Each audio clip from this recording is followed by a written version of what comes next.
Hello, I'm Prathyush, and today I want to talk to you about Joram, directed by Devashish Makhija. Operation Green Hunt was an all-out offensive that the government of India planned and executed against the Maoists in the jungles of central India in the fag end of the 2000s. The idea was to exterminate the Maoists and raze villages and villagers to the ground. The Maoists, whom Arundhati Roy calls the Gandhians with guns and whom our ex-Prime Minister Manmohan Singh called the single largest internal security threat, were fighting against corporations taking over their land and the state that was aiding and allowing it, hacking their mountains, poisoning their water, damming their rivers. Devashish Makhija's Joram comes from the embers of this blood-splat operation, which pit citizen against citizen. The word green in Green Hunt, however, is silenced in the censored dub of Joram you will see in the theatre.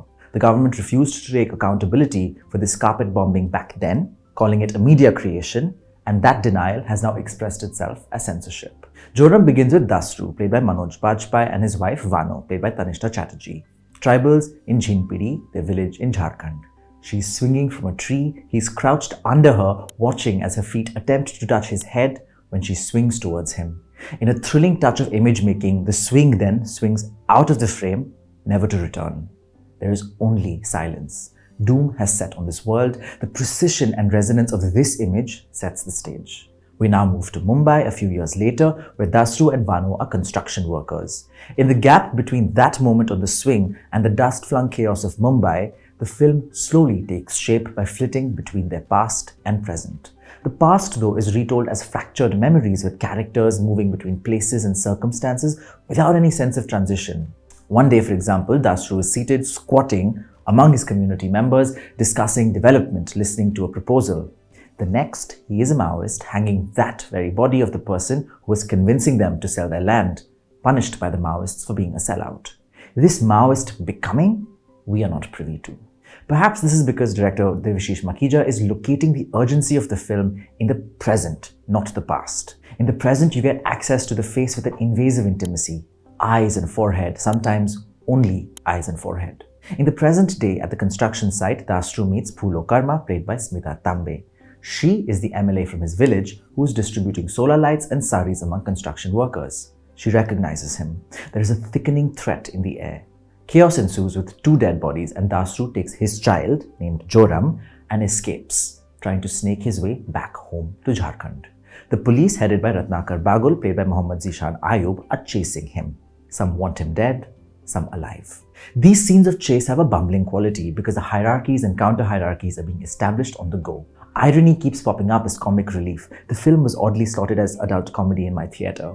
There is a stone obelisk of the Constitution in the heart of injustice. Ratnakar sleeps in a police lockup because it's the most shaded, comfortable spot to rest his weary eyes. MLAs and MPs and journalists in the police scuttle through the story, their place in the larger structure being clarified and then muddied.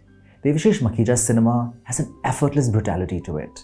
The violence he shows, be it rape or murder, is shown with such a casual touch as though these things are natural, everyday.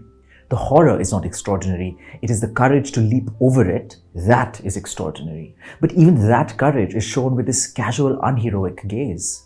What you don't have in this film is the anger that moves people. It is instead fixated on the frustration, the aftermath of anger. This is the restraint that Devashish Makhija often shows as a director, making films on people being brutalized at the margins. Dasru is a character stuck between the state and the Maoists. He once took up arms against the state, but then, having renounced guns, he has to now deal with the long shadow of his past. He has no one to lean on, no institution, no redressal. It's a shockingly suspended state, which actor Manoj Bajpayee shoulders on his extremely fragile performance. I say fragile because when you reduce characters to their despair, it can feel tedious. It's the amorphous, pungent silences that are more moving than the dialogues, like Dasru talking to his child, a romantic reminiscence of the village and the rivers.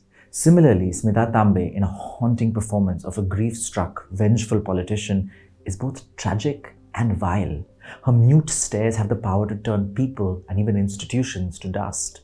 The film, though, has a strange structure. We, the audience, are privy to more information than the characters, and so stretches of the film, especially in the second hour, are just you watching the characters catch up to what you already know. The entire extended climax shot in a mine comes from this ignorance of characters. So you're not waiting to know something, but waiting for what you know to be realized.